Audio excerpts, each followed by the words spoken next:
Egypt. So he was no longer going to be in the land of Israel. He was going to be taken away to Egypt. And that's just what happened. Poor Joseph is taken away. He's been sold. And he gets sold to an Egyptian called Potiphar. Now, Potiphar was a powerful man in Pharaoh's land. He said, I'll buy that Joseph, and he will be my slave. And so Joseph worked for Potiphar. But guess what? God said, Joseph, even though your brothers treated you badly, even though you've been taken away and now you have to work as a slave, nothing's impossible with God. And so I'm going to bless you when you're there, and I'm going to be with you. And guess what? Joseph worked really hard for Potiphar, and all of Potiphar's house got blessed because of Joseph. Now, this is a cool thing. When we have God in our heart and we have Jesus in here, we are a blessing in people's house. Did you know that? So Joseph was a blessing in Joseph's house. Everything Joseph did made Potiphar's house run well. He got more money. Everything was going great. And we can do that with our family too. When we have Jesus in our heart, we can bless other people's homes. When we walk in, we bless people because we've got Jesus in there. And then Jesus brings that blessing into people's houses. And so that's what happened with Joseph. Joseph blessed Potiphar's house. Well, everything was going good. Potiphar said, Joseph, you're such a great worker. I'm just going to kick back and relax, and you're in charge. And so he was in charge. Well, Potiphar had a not nice wife, and she liked to make bad choices. And so she told Joseph, Joseph, I want you to make some bad choices. Stop being such a godly man, and I want you to do something bad. But Joseph said, and she wanted him to do something bad against her husband Potiphar. And Potiphar wasn't around. So she was trying to have Joseph do something bad. And Joseph said, oh no, I believe in God. He's in my heart. I can't make bad choices. That would be yucky. That would be sin. And he said, plus your husband, he's trusted me to run his whole house. Why would I hurt your husband? And so guess what? She got angry because he wouldn't make bad choices. And so she decided, and so when Joseph said, I got to run away from that lady. She wants me to make bad choices. And so he ran away. And that's what God wants us to do. If you've got a friend and they're trying to tell you, hey, let's not listen to Miss Tammy today. Let's make some bad choices on the playground.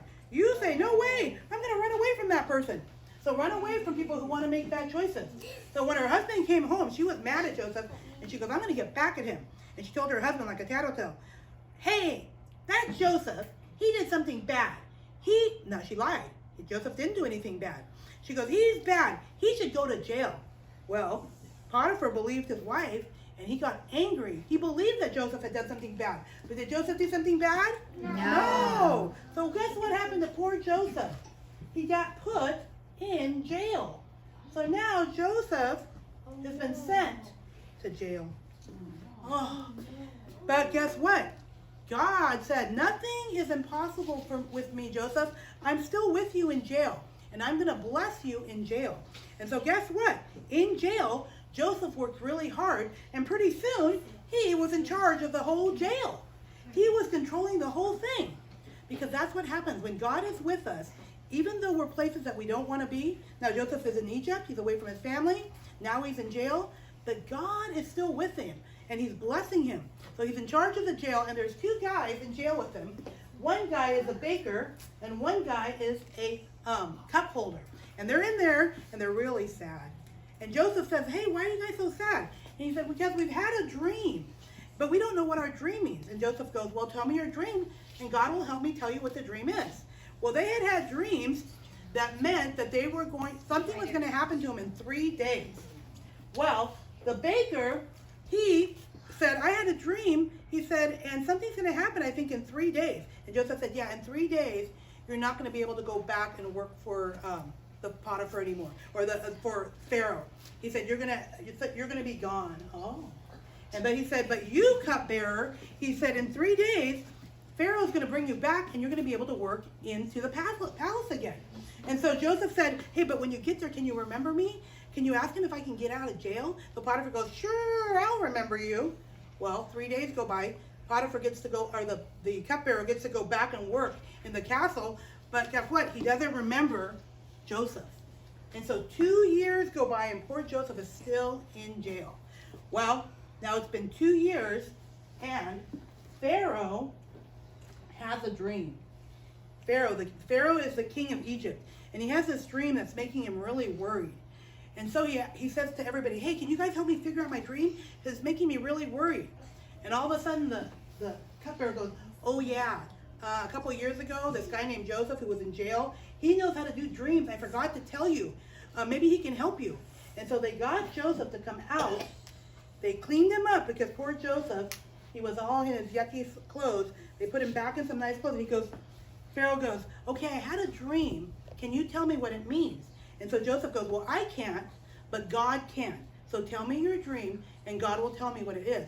And this is what Pharaoh dreamt. He dreamt that for 7 years they were going to have a lot of food, that everything would go well, and they would have a lot of food. But after 7 years, there was going to be no food. Oh. No food. And so Joseph told Pharaoh, this is what you got to do. He said, for 7 years, let's pack a lot of food up, so when there's 7 years of no food, we'll have plenty to eat. And Pharaoh goes, wow, that's really smart.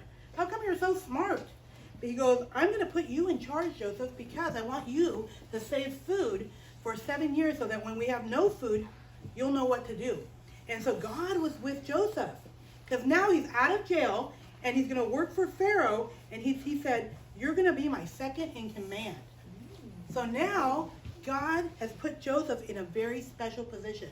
So that's where God said, nothing's impossible with me, Joseph. Things look really bad, but I'm going to be with you. And